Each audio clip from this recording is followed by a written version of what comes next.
solo con escuchar su voz, solo con saber eh, quién está detrás, con quién voy a estar acá sentado, ya lo conoces, ¿no? Y particularmente lo conoces por partidos que ha hecho de Serie A junto a Vito de Palma. Ayer estuvo narrando el Newcastle contra Tottenham, pero particularmente se le conoce por un grito o una frase, digamos. La frase de entonces que el narrador, que valga la redundancia, narró la semifinal de la Copa del Mundo en Brasil 2014. Tengo el gusto de estar acá sentado charlando con él, Germán. Germán Sosa, ¿cómo estás? Hola, ¿cómo estás? ¿Bien? Para mí es un placer estar acá charlando con vos un rato y bueno, gracias por la convocatoria. No, el placer es mío y pues qué mejor manera, la primera vez que vamos a hablar de fútbol en este canal, que para los que me conocen, para los que han visto mis transmisiones en vivo y tal, saben que yo soy un apasionado al fútbol, además de ser un apasionado a los deportes de contacto. Pero bueno, vamos a ir empezando. Germán Sosa. Eh, Periodista deportivo argentino, narrador en ESPN. Antes de llegar ahí a ESPN, empezaste en lo que vendría a ser Radio Rivadavia, pero ya vamos a tocar eso más adelante. Primero que nada, ¿qué te impulsó? ¿Qué te dijo? Bueno, yo le quiero meter al mundo del periodismo, yo me quiero adentrar al mundo del periodismo deportivo. Mi papá oía mucha radio, siempre, es más, dormía con la radio prendida. Eh, por supuesto que como estaba todo el tiempo en mi casa la radio prendida, yo estaba escuchando radio todo el tiempo. Sin proponérselo él, empezó a meterme a mí en la sangre esto de querer ser el que estaba del otro lado de la radio, el que estaba dentro de ese aparato contando lo que pasaba.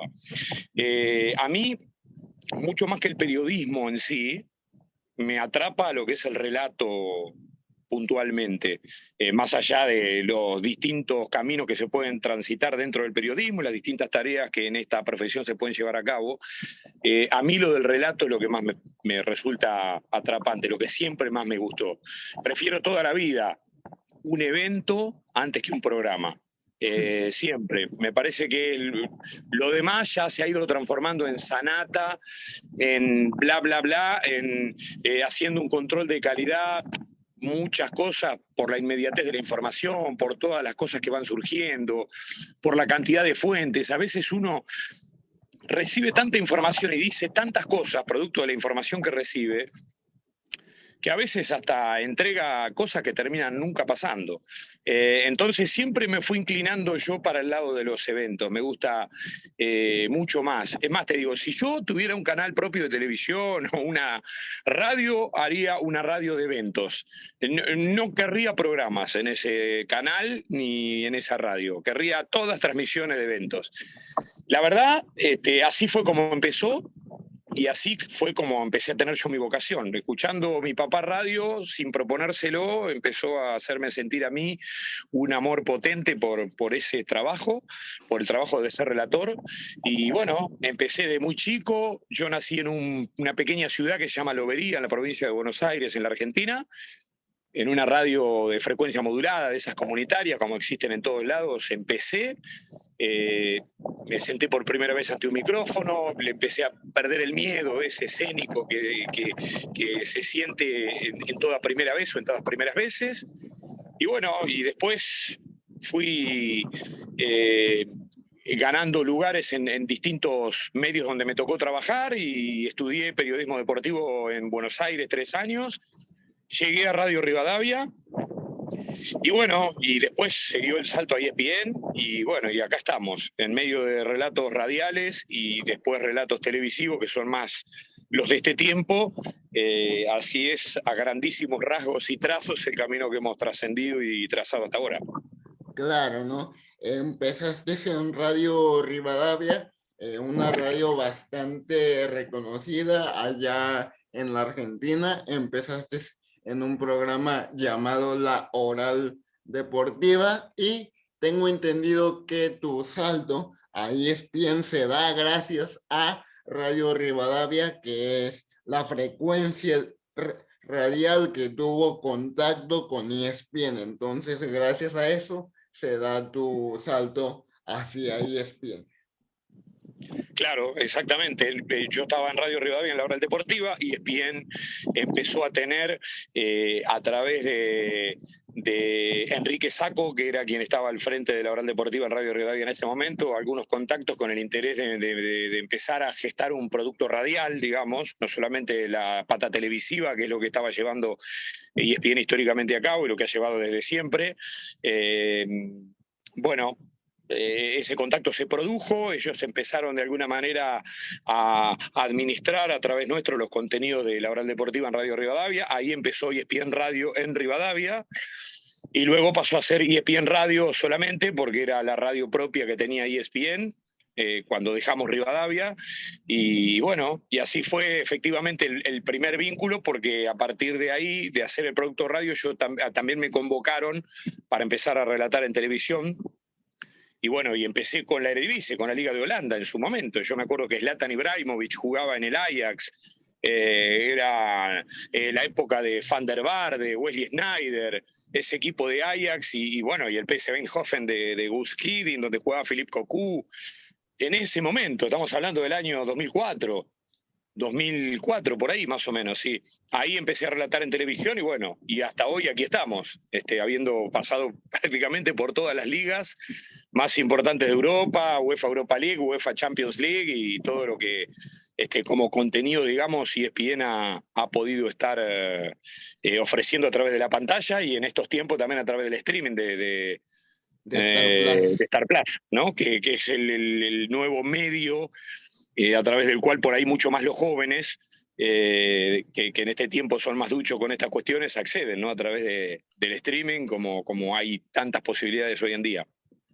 Claro, hablando de Radio Rivadavia, acá pues va a ser una entrevista que probablemente te vaya a traer muchos recuerdos, mucha nostalgia, ¿no? La primera nota que vos hiciste en Radio Rivadavia, tu inicio en Radio Rivadavia fue un Independiente Racing y arrancaste con el pie derecho, porque además arrancaste entrevistando a nada más y nada menos que Diego Armando Maradona, cuando en su momento era director técnico de Racing Club, ¿no? Sí, mirá, estás muy bien informado. La verdad que sí, fue así. Yo estaba todavía en la ciudad donde nací, que queda muy cerquita de la costa atlántica, digamos, del océano Atlántico, de toda la zona costera, de lo que es Mar del Plata, toda esa zona de la costa argentina. Y los equipos en ese momento, por ahí hoy no se estila tanto eso, pero en ese momento iban mucho a hacer los trabajos de pretemporada a esa ciudad y a esos lugares, ¿no? También está Necochea, hay un montón de sitios ahí en la costa, iban a trabajar mucho en la arena, iban a la costa atlántica, era una costumbre de ir a hacer pretemporada ahí, que era la base física para todo el año. Y bueno, como yo estaba ahí cerquita, en la casa de mis padres en ese momento todavía, así es como llego a Radio Rivadavia, enviando currículum y tratando de llegar a un determinado lugar, buscando mi camino en esta profesión. Y bueno, y me ofrecí para cubrir pretemporada de los equipos que estaban allá. En Radio Rivadavia había llegado recién Ernesto Yergui Vialo, con Fernando Novo, el productor, y con Enrique Sacco, que como te dije antes, después quedó él al frente, pero estaban ellos ahí un poco como cabeza del equipo. Y bueno, y como se estaba gestando algo, yo por esa vía terminé aportándoles una solución. Así que me contrataron para que yo estuviera trabajando ahí, cubriendo todos los días los trabajos de pretemporada de los equipos. Estaba el Vélez Arfield de Carlos Bianchi en Necochea en ese momento también, y en Mar del Plata se jugaba el torneo de verano, que era el torneo que habitualmente en la costa, en el verano, un torneo amistoso, se jugaba, que fue perdiendo fuerza con el tiempo, pero que en ese momento tenía un tremendo interés. Y bueno, ahí fue como en 1995, en ese verano, yo hice vestuario en la transmisión y el primer vestuario, el comienzo fue ese Independiente Racing que vos decís, donde jugaba el clásico de Avellaneda, pero en Mar del Plata, en ese torneo de verano, y el técnico de Racing que debutaba en ese momento, ya había sido entrenador de Mandillú, era Diego Armando Maradona. Y bueno, yo estaba en el campo de juego, en ese momento, a diferencia de lo que pasa ahora, que hay un montón de vestuaristas de radios y demás, que es imposible abrirles la puerta a todos, en ese momento éramos 3 o 4 nada más. Y estábamos ahí en el campo de juego al lado del banco, así que antes de que salgan los equipos yo ya me había ubicado ahí y bueno, llegó el momento en que salieron los equipos, justo a mí me dan aire y viene Maradona caminando y se sienta en el banco. Y yo le dije, Diego, porque justo me dieron aire, estamos en vivo en la Oral Deportiva. Y bueno, él tenía históricamente con la Oral Deportiva un gran vínculo, así que cuando escuchó esas palabras mágicas, señaló la butaca que tenía él al lado así, le hizo así con la mano, como Sentate. diciendo, sentate acá. Y me fui, me senté al lado de él y estuve haciéndole la nota a él durante 4 o 5 minutos en lo que fue la parte previa al partido. Y bueno, ahí justo viene Miguel Brindisi, que era el técnico de Independiente, que había sido compañero de él en Boca Juniors en el año 1981, de ese equipo campeón. Así que se abrazaron, se saludaron y bueno, ahí un poco se interrumpió esa charla que había tenido, pero bueno, obvio que eso me ayudó mucho, siendo mi primer trabajo, a que pudiera mostrar que, bueno, nada, que había ahí algo dando vuelta que podía resultar si yo le metía acelerador a este camino del periodismo y a esto que a mí me apasionaba mucho más, que era el relato, pero que bueno, para llegar a eso había que transitar otras estaciones todavía que son previas, por supuesto. Y claro, ¿no? Pero no arrancaste haciendo cualquier cosa, No. arrancaste entrevistando a Diego Armando Maradona, el tipo de la mano de Dios, que la gente de México se acordará muy bien de aquel Mundial de México 86, en donde Diego pues mete el gol con la mano en el mítico Estadio Azteca, ¿no? La gente de México lo ha de recordar muy bien. Sí, claro, inolvidable para todos. De verdad, lo que pasó en aquella Copa del Mundo y sobre todo más allá de ese gol que planteas con la mano, después lo que fue el otro, ¿no? El segundo gol, que fue una cosa impresionante y que es lo que ha eternizado a Maradona, básicamente. Esa Copa del Mundo, más todo lo que hizo en Nápoles, fue lo que ha sido fundamental, sobre todo lo que hizo en la Copa del Mundo, porque fue para todo el planeta lo que fue capaz de generar y es lo que lo eternizó en definitiva. Y bueno, qué sé yo, me mandé en aquel momento, justo tuve la suerte de que me den aire y además, bueno, que Diego tuvo la predisposición, porque si él no quería no había ninguna nota con él, está claro. Claro, ¿no? Y pues eso en parte se lo tienes que agradecer a Diego también, que se dio el Claro. tiempo, que se dio la disposición de estar con vos un ratito y conversar, ¿no? Germán, ¿cómo es el tema sabemos que pues ahorita actualmente estás trabajando en Club 947 en ESPN y pues creo que ya, corregime si me equivoco. ¿Cómo es el proceso de empezar en ESPN, de empezar narrando ahí de lo más bajo, a ahora ser uno de los relatores, narradores más importantes de la cadena, ¿no? A ver, bueno, como te conté antes, como habíamos hablado, el vínculo se produce a partir de Radio Rivadavia, cuando ESPN pretende hacer un contenido de radio y bueno, y de la mano de Enrique Sacco se dio aquel vínculo y se generó y empezó. Y después con el tiempo terminó porque en ESPN no había tanto interés digamos, de seguir haciendo un producto radial y apostar, como ha sido históricamente, a un producto televisivo, como puede pasar en la actualidad también con el tema del streaming. Y bueno, la verdad yo empecé porque me convocaron, porque bueno, ya sabían de mi trabajo a través de la radio y bueno, y empecé a relatar, como dije antes, la Eredivisie, la Liga de Holanda, pero después, qué sé yo, esto es así, uno hace su trabajo día a día y no está pensando, si bien en algún momento de tensión para reflexionar, uno puede decir, bueno, y yo quisiera que en un tiempo estar en determinado sitio, puede ser que a uno le pase por la cabeza, pero la vorágine del día a día lo lleva a uno a tratar de ir trabajando y haciendo cada partido que le toca. Y es así como lo hice, no fue de un día para el otro. Yo te conté que en 2004, más o menos, era cuando empecé con la Liga de Holanda en ESPN en la parte de TV, y fíjate todo el tiempo que ha pasado. Es decir, Sí, no es de un día para el otro que un chasquido de dedos y otra cosa. Esto requiere de mucho trabajo, de ir perfeccionándose. Una cosa es todo lo que la gente a través de la pantalla puede ver en cada transmisión o escuchar cuando escucha el relato puntualmente, pero otra también es lo que no ve, que es todo el tiempo que uno le dedica con fonoaudiología, con lectura, con estudios, con cosas que, con preparar un partido, con un montón de cuestiones que es un esfuerzo y un trabajo importante para tratar de estar a la altura en cada situación.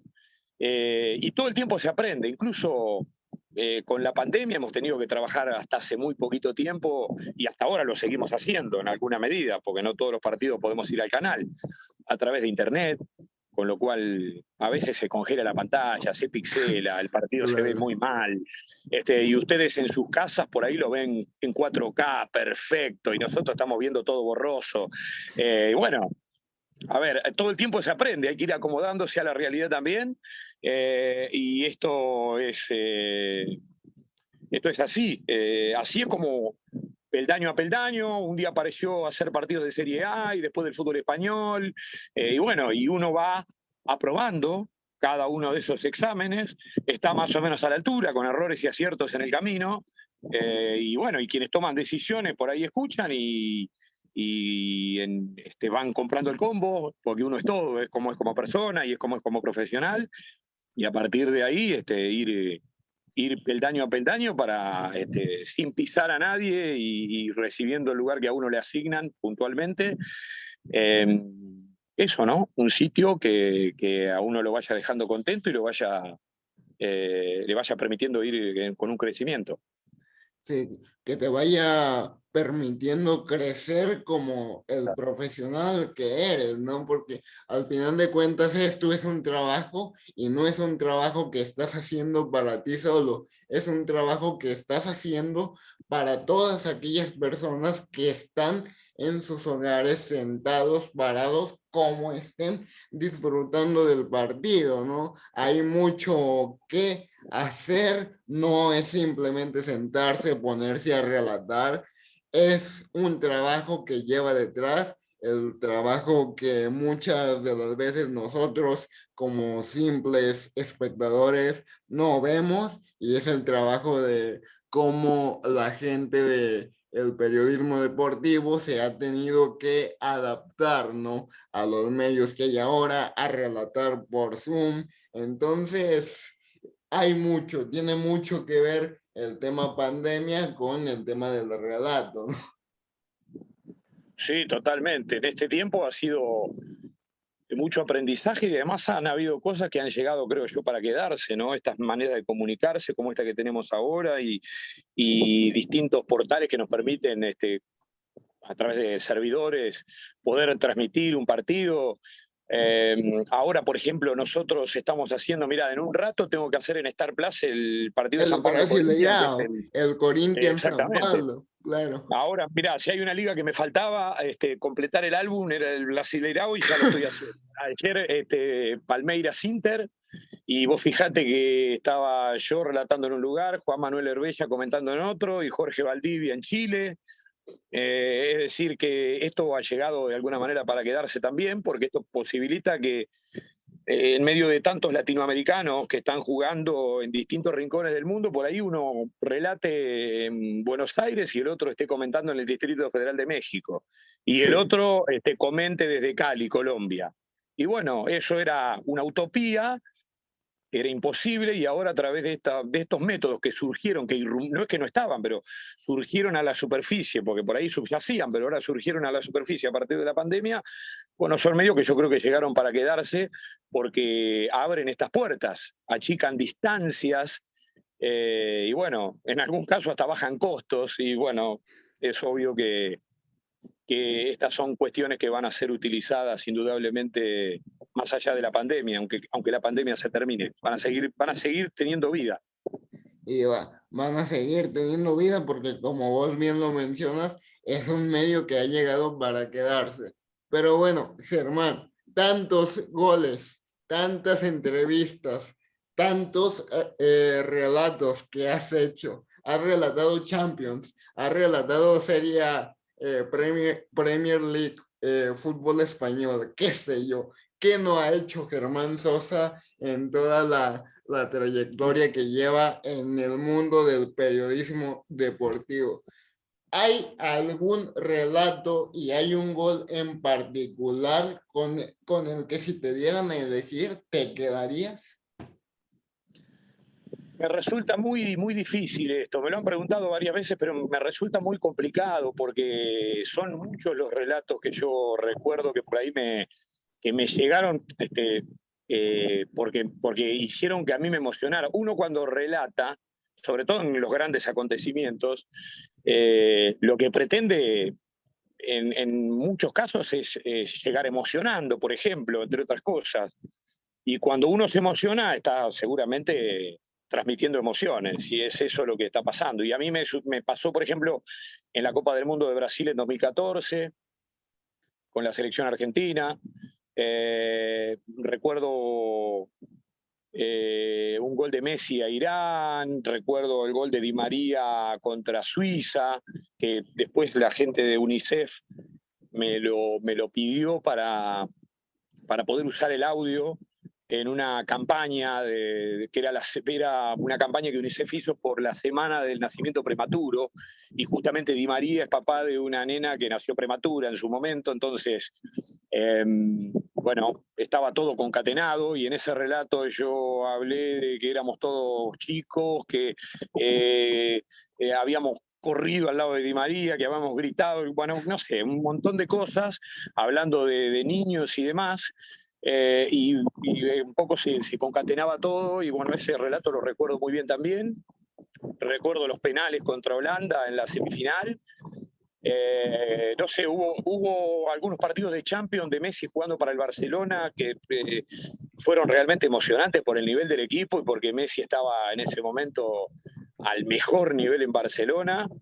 Que son relatos que en general no solamente por ahí yo me los acuerdo, sino que son tantos, cientos de miles, que la verdad que no, te soy sincero, no, me estoy olvidando seguro de un montón, de que soy injusto y no los meto acá.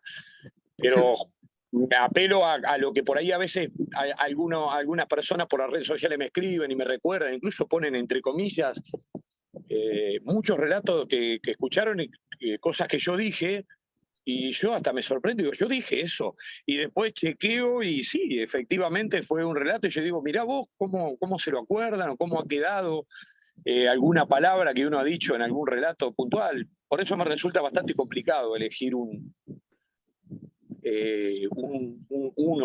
uno puntual. Yo creo que está por ahí dentro del grupito que acabo de mencionar, y estoy seguro que me estoy olvidando de muchísimos, porque han habido finales de intercontinentales con Boca Real Madrid, los goles de Palermo, por ejemplo, en el año 2000, Boca Milan en 2003, también Copa Intercontinental, Copas Libertadores de River, Copas América, no sé.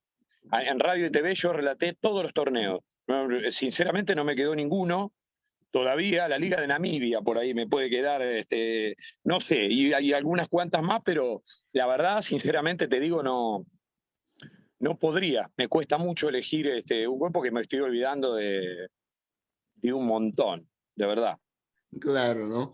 Es mucho trabajo, muchos goles que has relatado que te es difícil escoger uno. Pero vaya que yo recuerdo mucho el River Plate contra Boca Juniors, aquel 4-2 relatado por vos. Ese partido yo lo recuerdo bastante bien y fue uno de los partidos que más me emocionó. De hecho, si no recuerdo mal, ese partido en donde Boca Juniors le gana 4-2 a River fue en el torneo de 2016.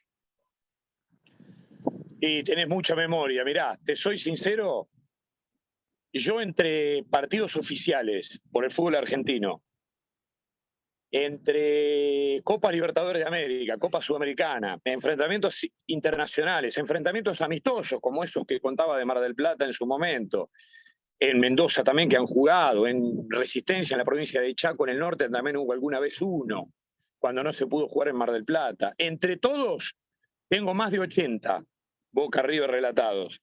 Así que imagínate que a mí me resulta imposible recordar cada uno de los goles que grité en más de 80 partidos de River y Boca o de Boca River, según quien fue local, que tengo relatados.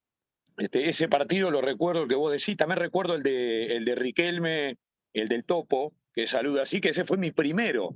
El primer Boca River que yo relaté fue en la Bombonera, el día que Riquelme hace el Topo Gillo, que seguramente por ahí lo recuerdan muchos por la imagen. Ese fue el primero. Ese fue el primer partido que a mí me tocó relatar de Boca y River, que también lo ganó Boca aquel día.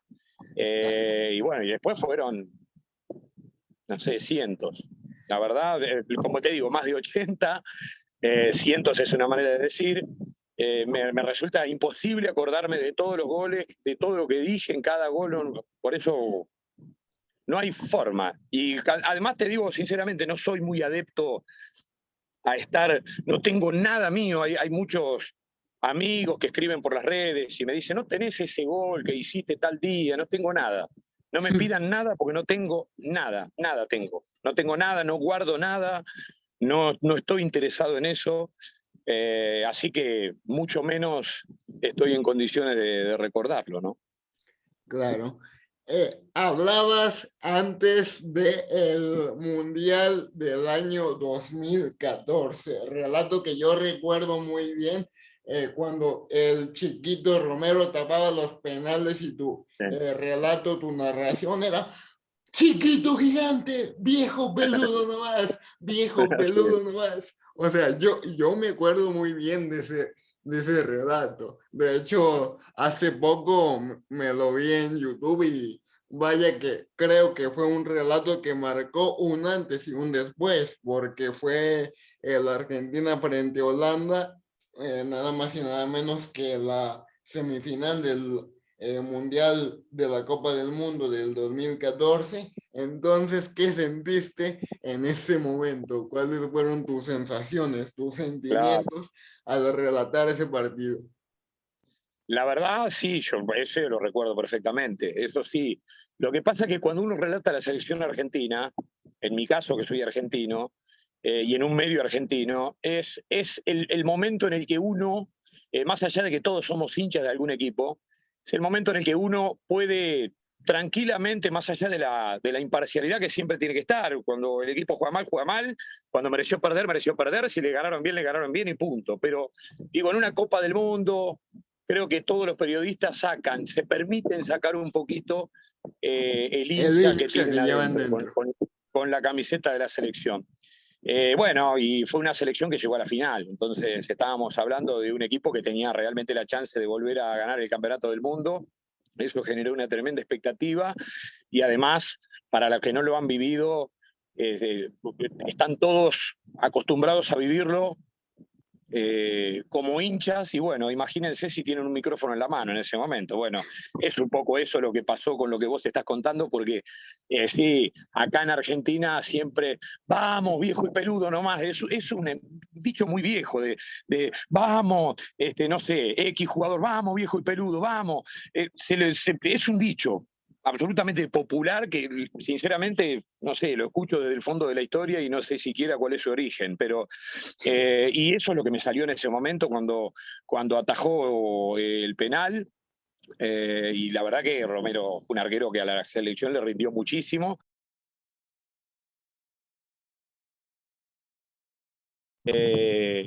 Generaba, de alguna manera, le dicen Chiquito Romero justamente porque es gigantesco, y bueno, lo de chiquito, un chiquito, pero que es un chiquito gigante, y gigante en este caso, producto de lo enorme del trabajo que estaba haciendo a la hora de atajar los penales. Sí, fue un momento. Además, ese día fue muy particular, porque ese día a la madrugada se produjo la muerte de un colega, amigo, compañero nuestro, producto de un accidente Jorge Topo López, periodista argentino que viajaba en un taxi, lo chocaron, lo chocó un patrullero de la policía que estaba persiguiendo a algunos delincuentes que estaban huyendo y tuvo la desgracia de morir en ese accidente. Y bueno, fue justo ese día, a la madrugada, y a la tardecita se producía el partido. Y bueno, entonces fue una mezcla de emociones, ese día fue muy especial, muy particular por eso también, ¿no? Porque había ocurrido ese accidente luctuoso temprano y bueno, y nosotros teníamos que estar ahí laburando en ese momento, en un acontecimiento tan trascendental, y bueno, y con la alegría de Argentina, ganando por penales, llegando a la final, la verdad que fue una mezcla de muchas emociones. Ese día fue también muy, muy especial. No podemos hablar de un gol en aquel momento, a propósito de la pregunta anterior, pero sí podemos hablar de un momento emotivo que podemos incluir dentro de los inolvidables que me han tocado vivir. Claro, ¿no? Y de verdad que es que fue impresionante que ahora te voy a decir, si quieres y si te apetece y si tenés ganas, podés revivir ese relato para acá, para todos los que te están escuchando, que es que me encanta. Ahora estoy en un lugar acá donde hay otra. En este momento no puedo, porque estoy teniendo la charla con vos, pero estoy con gente que está haciendo un trabajo al lado y le voy a armar un lío, imagínate. Impresionante, acá los gritos. Así que en un momento, si me hubieras avisado antes, me encerraba en algún lugar, porque ahora estoy acá en otro sitio, me encerraba en algún lugar donde no molestase a nadie y empezaba a gritar sin ningún tipo de problema, no tengo ningún drama. Pero ahora tendría que cambiarme de lugar, si no lo hacemos en otro momento y te mando una grabación, no sé, de alguna manera lo resolvemos. Claro, yo nada más porque tenía ganas, fue algo que marcó un antes y un después y dije, venga.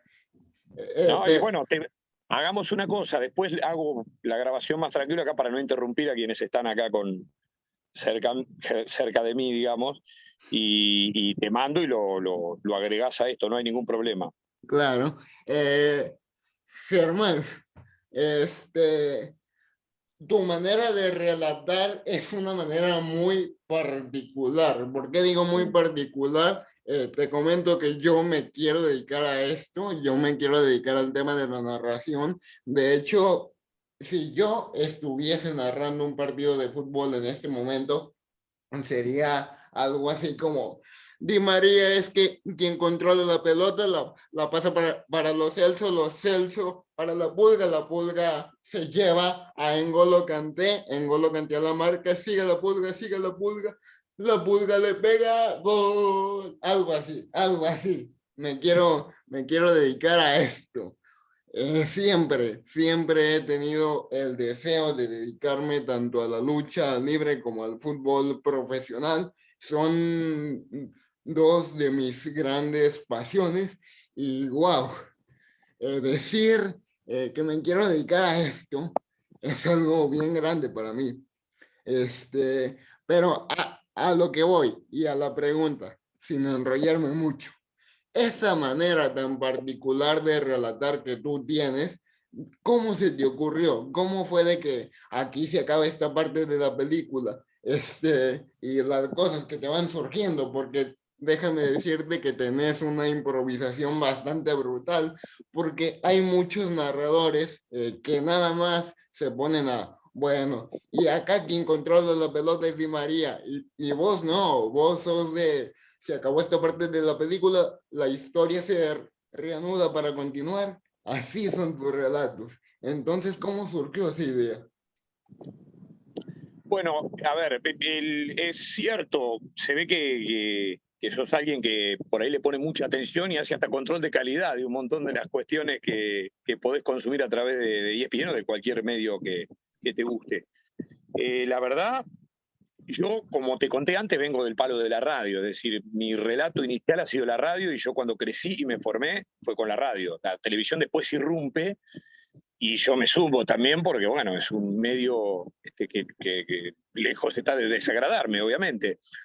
Y yo siempre encontré en el relato radial el atractivo de las descripciones y de un montón de cosas que cuando uno lo mete en la televisión, por ahí queda hasta redundante en algún aspecto porque la gente ya lo está viendo. Pero yo soy del tiempo en el cual muchos porque nos parecía bastante más emocionante el relato radial, bajábamos el volumen de la televisión y poníamos el relato de radio. En el caso de aquí, a José María Muñoz o a Víctor Hugo Morales en su momento. Y otros tantos, Osvaldo Hueve, que lamentablemente falleció, Walter Saavedra, tantos relatores argentinos que hay y muy buenos. Y bajaba el volumen de la televisión. Eso después, con la irrupción de Marcelo Araujo al relato televisivo, creo que se aminoró porque el relato de Araujo fue también enriquecedor en ese sentido. No se limitaba solamente a nombrar al jugador que tenía la pelota y punto, sino que le aportaba otra cosa al relato. Y bueno, y yo desde el punto de vista de mi camino propio, uno siempre va mirando otros relatores, se va formando y va encontrando su propio perfil.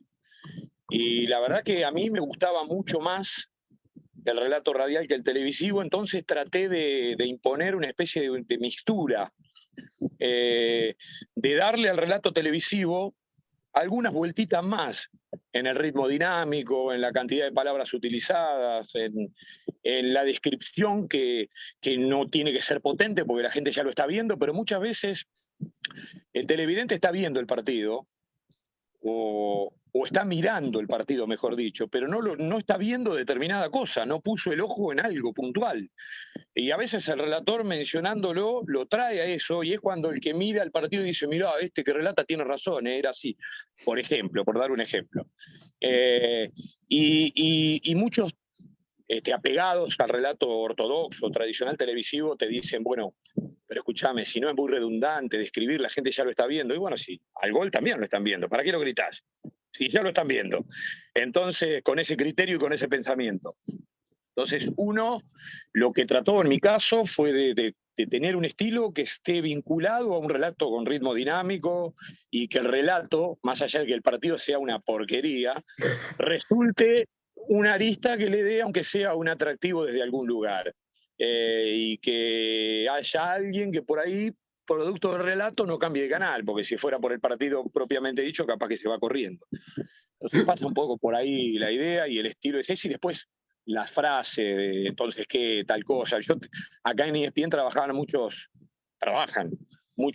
colegas y amigos colombianos, Andrés Marocco, Tito Puchetti en su momento, bueno, tantos que han pasado.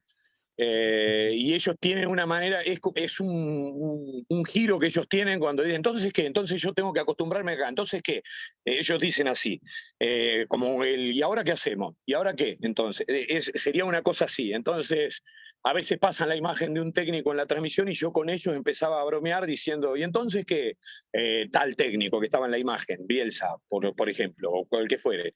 Y me tocaba trabajar con ellos y nada, y hacía esas cosas y le gustó a mucha gente, pegó que yo entonces lo seguía haciendo. Y las frases como esa que marcaste u otras tantas muletillas que aparecen, bueno, van surgiendo, qué sé yo, uno se le ocurre algo, lo usa, repercute porque algunos escriben a través de las redes, a algunos les gustará, a otros no, como todo, pero en base a eso van surgiendo cosas y uno a partir de ahí las va metiendo y las va utilizando en distintos lugares y tratando de generar otras nuevas también en todo momento.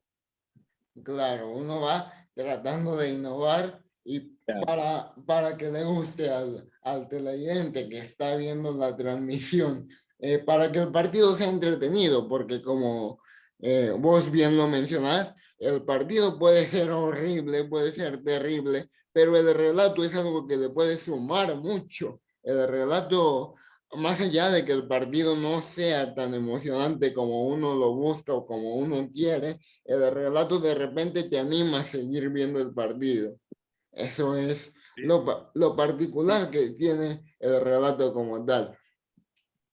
Tal cual, tal cual. Yo creo que el relato tiene que contribuir a que la transmisión sea interesante. Después hay partidos que son irremontables, de verdad, imposible, pero bueno, ¿Qué se le uno, va? uno tiene que tratar de hacer su aporte y desde el relato generarle algo al televidente que vaya más allá. Incluso se dio el tema del relato alternativo hace un tiempo con la final de la última UEFA Champions League para personas que no pueden ver, que son ciegas o que tienen su capacidad visual, digamos, disminuida. Y esos relatos enseguida me llamaron a mí porque yo tenía el tema de la radio y por mi estilo que tiene una dosis de descripción un poco mayor que la del el tradicional relato de televisión, y lo hemos hecho, y la verdad que tuvo muy buena repercusión y tuvo muy buena recepción sobre todo. Así que se trata de eso, ¿no? De tener un estilo propio y de tratar de innovar y hacer algo diferente, porque para copiar algo que ya está hecho por otro, es lógico que se queden con el original. Sí, claro. Hay que tener cada quien su propio estilo. Para cerrar, dos temitas. El primero Dale. es, tus relatos, como ya lo hemos mencionado, son muy particulares. La capacidad de improvisación que tenés, la forma en que describís los partidos, es brutal. Entonces, yo te pregunto, ¿hay algunos relatores, narradores que hayan inspirado a Germán Sosa a narrar como lo hace hoy en día? Sí, yo los nombré hace un rato. Víctor Hugo Morales fue uno. Víctor Hugo en televisión prácticamente no relató, relató y sigue haciéndolo toda su carrera en radio. Y después, eso más en mi parte amateur, en aquellos tiempos donde mi viejo escuchaba radio y yo de aficionado empecé a tener un vínculo con esta profesión. Y después, ya empezando a trabajar en esto con Osvaldo Hueve, con Walter Saavedra, algunos relatores que a ver, que le aportaban palabra, vuelo poético, creatividad al relato y no se quedaban con la pelota de fútbol y punto. Eh, entonces, ese es el estilo que a mí más me gustó, que no es ni mejor ni peor que los otros, digo, por lo que no soy el dueño de la verdad, es el que a mí más me gustó y es el camino que a mí me sirvió o me resultó más placentero transitar porque es lo que a mí me gusta.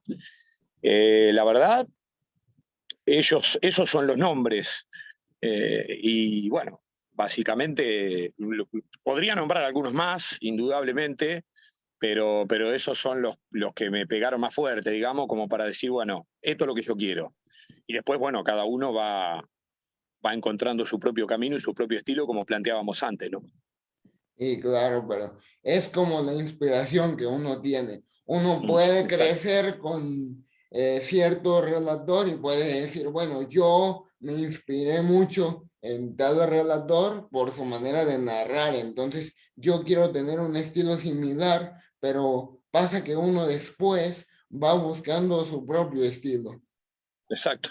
Claro, exactamente, así, tal cual. Siempre uno desde su condición de aficionado y de aspirante, digamos, siempre trata, siempre cae en imitar algunas cosas que hace aquel al que admiró.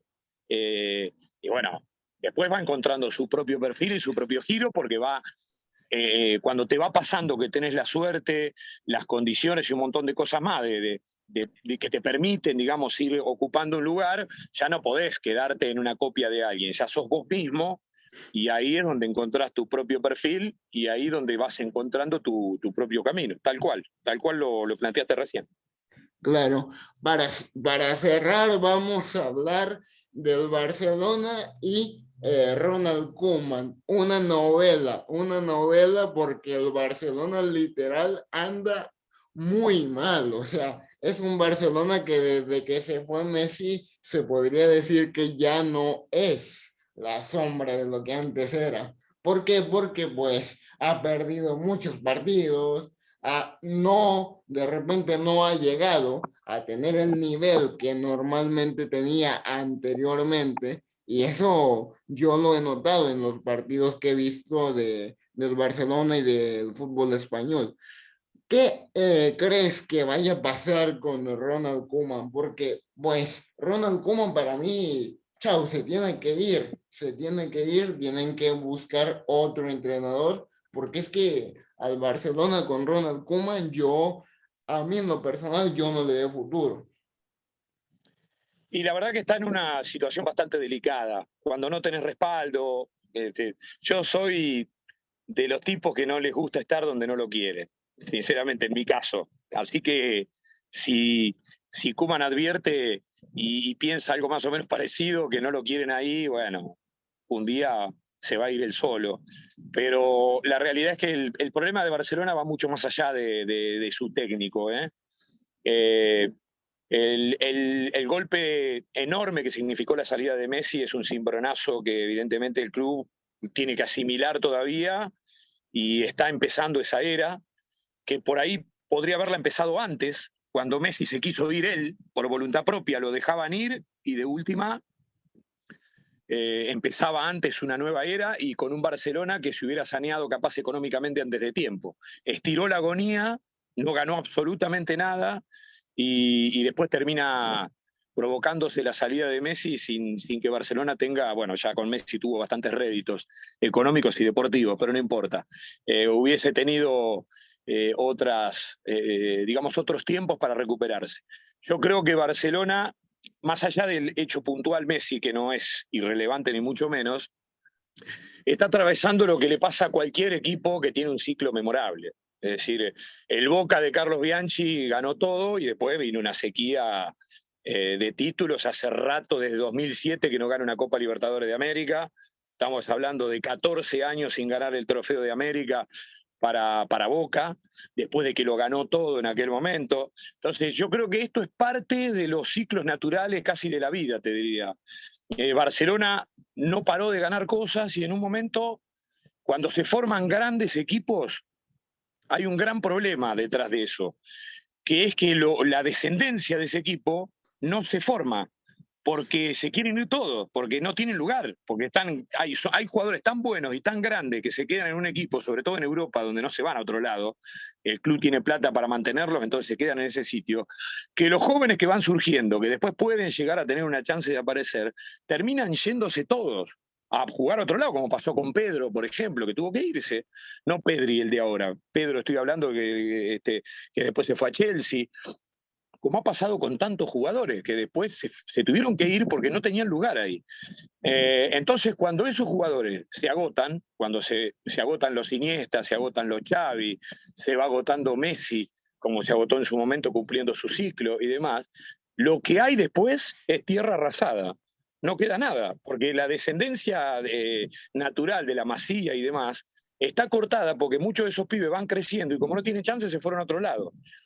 Entonces, cuesta reconstruir porque después el club queda con problemas económicos porque sostener todo ese éxito no es gratis y no tiene plata para incorporar y lo poco que incorpora, si no acierta, queda nocao como le ha pasado al Barcelona. Es decir, que nunca hay una sola causa, siempre hay múltiples causas para analizar un problema, hay muchas.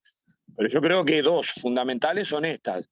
El ciclo definitivo de una generación completa de jugadores, de los que todavía queda algún resabio como Piqué y Busquets, pero se acabó de verdad ahora. Y después, bueno, la salida de Messi, hay un montón de cosas que han sucedido que hacen que listo, que ahora hay que empezar a sembrar de cero otra vez. Y esto, el equipo del Barcelona que ganó todo no se construyó de la noche a la mañana. Listo, era la madrugada, se levantaron, se habían acostado temprano a la noche, a la madrugada se levantaron y ya estaba el equipo compuesto. No, Fue claro que no. mucho tiempo para formarlo. Lo que pasa es que nosotros lo vimos aparecer en un momento y listo, mirá qué equipazo el Barcelona, pero eso tuvo años atrás de formación. Bueno, ahora hay que empezar un nuevo ciclo y creo que en ese periodo está Barcelona. Por eso digo, hoy está Koeman, mañana puede haber otro, pero es una era que Barcelona inexorablemente, la era post-Messi, tiene que empezar a atravesar y lo está haciendo desde ya. Y lo está haciendo desde ya, que hay gente que apunta a que ahora con Messi en el PSG, dicen que el PSG puede apuntar a ganar la Champions y yo veo alguna posibilidad. Es obvio que primero, antes que nada, el equipo se tiene que adaptar porque aún no funcionan No, como un equipo, aún tienen que llevar ese proceso de adaptación, vaya, por el tema de que pues entró Messi, el equipo no se entiende, pero poco a poco se puede ir entendiendo, ¿no? Y yo creo que ya cuando se entiende el equipo, cuando ya se afiance de nuevo, el PSG apunta para ganar la Champions y el Barça, si sigue así, apunta para de ser un equipo grande a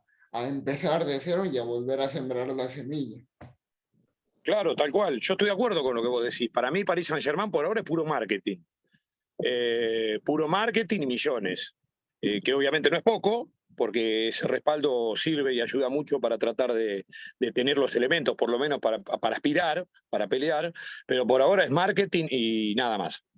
Como equipo está bastante por debajo de otros habituales candidatos como Bayern Múnich, como Chelsea y como tantos otros, a ganar la Champions. Yo no lo veo hoy como gran candidato. Por supuesto que el marketing y la plata que han gastado los pone, por los nombres sobre todo, en un sitio de aspirante. Pero en cuanto al rendimiento del equipo, yo no lo veo todavía.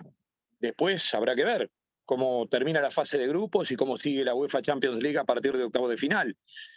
Pero yo no lo veo como un equipo todavía formado, como tal, como un equipo. Me parece que todavía le falta muchísimo, no lo veo candidato ahora, después habrá que ver, porque siempre los equipos que llegan son los que van de menos a más. Así que si empezó de menos y va hacia más y va teniendo una evolución, seguramente lo importante es que vaya pasando las fases hasta llegar con la mejor versión a jugar los partidos más importantes. Claro, porque ¿de qué te sirve tener a tantas estrellas en un solo equipo si es que no se entienden? O sea, primero tienen que haber química acá. Hay que administrar esas estrellas también en el vestuario, los egos, cuidar todos los egos, que son mucho más que futbolistas profesionales. Son casi multinacionales caminando ahí en un vestuario. Así que es evidente que hay un montón de intereses, hay mucha plata en juego y es lógico y natural que hay presiones y hay obligación. Y a veces, por más encumbrado que seas, las grandes presiones y las grandes obligaciones no sacan lo mejor de vos. Eh, por ahí hasta te llevan al fracaso.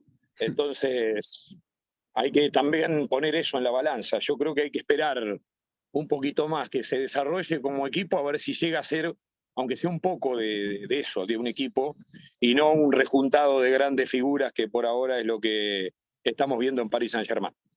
Y como una luz apagada, ¿no? Pero bueno, Germán, ha sido un verdadero placer para mí tenerte acá, poder compartir un rato, poder hablar de tu carrera como narrador, poder hablar de fútbol. Entonces, para mí ha sido un verdadero placer poder aprender de alguien que es un profesional que sabe y que ha tenido mucha trayectoria en el ámbito deportivo. Te lo repito, para mí ha sido un verdadero placer y ojalá en algún futuro nos volvamos a encontrar. Capaz si el día de mañana me llega a fichar ESPN y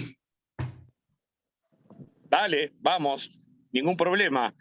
Nunca sabe uno los caminos de la vida por donde nos conducen, así que el privilegio ha sido mío, y si ahí está el sueño, en tu caso, como me ha pasado a mí, hay que ir atrás de él. bien. Hay que correr atrás del sueño para tratar de hacerlo realidad. Esta es la única que nos queda a todos aquellos que soñamos con algo, que volamos en búsqueda de algo que nos satisfaga y que nos haga plenos en la vida. Así que te invito a que leas mucho para enriquecer el vocabulario. Cuando uno lee mucho, agarra el Google, porque se encuentra con muchas palabras cuyo significado desconoce. Entonces, a partir de ahí, ve el significado y aprende una nueva palabra. Y si uno aprende una palabra por día, termina aprendiendo 365 palabras en un año. Y en 10 años habrá aprendido 3.650 palabras nuevas para incorporar a su vocabulario. Y eso es lo que ayuda y es lo que se necesita para relatar y para describir todo lo que los ojos de uno ven y contarle a todo aquel que nos escucha o está viendo a través de una pantalla. Así que eso y la fonoaudiología para respirar bien con el diafragma, y no castigar la garganta, y poder relatar sin problemas varios partidos en un día, todas esas cuestiones son fundamentales para tener en cuenta a la hora de formarse y de tratar de transitar este camino que es hermoso, es una profesión muy linda, muy pero muy linda para aquellos que tienen esta vocación, indudablemente, y parece ser tu caso.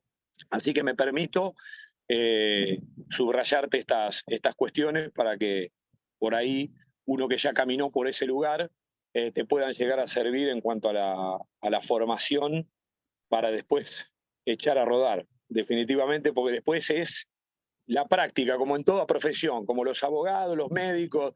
El médico se recibe en la facultad, hará la residencia, pero después cuando tiene que hacer la primera operación, el cirujano, está él para operar ahí. Y después cuando opera 100, ya está hecho, listo. Pero después es la práctica, y es el rodaje, y es el vuelo, como que el piloto de avión, no sé. Todas las profesiones se hacen con el rodaje. Uno se va formando también con el rodaje, no alcanza solamente con llegar a tener un estudio o una formación puntual. La práctica para mí es fundamental, y todos aquellos que tienen la chance, que puedan estar viéndonos y que tienen la chance de estar en algún medio, por más chiquito que sea, no importa. Esa práctica, créanme, que les va a servir y mucho para lo que sea después un vuelo más largo, si se quiere. Así que bueno, un placer para mí y un saludo para todos. Un saludo y nos vemos en el próximo video. De verdad, gracias por tantos consejos y de verdad que los voy a tomar porque Fantástico. para eso estamos aquí, para aprender de los grandes. Así que, señoras y señores, él es Germán Sosa, relator, narrador de ESPN. Así que les mando un abrazo, un saludo a todos y nos estamos viendo en el próximo video. Chau, chau.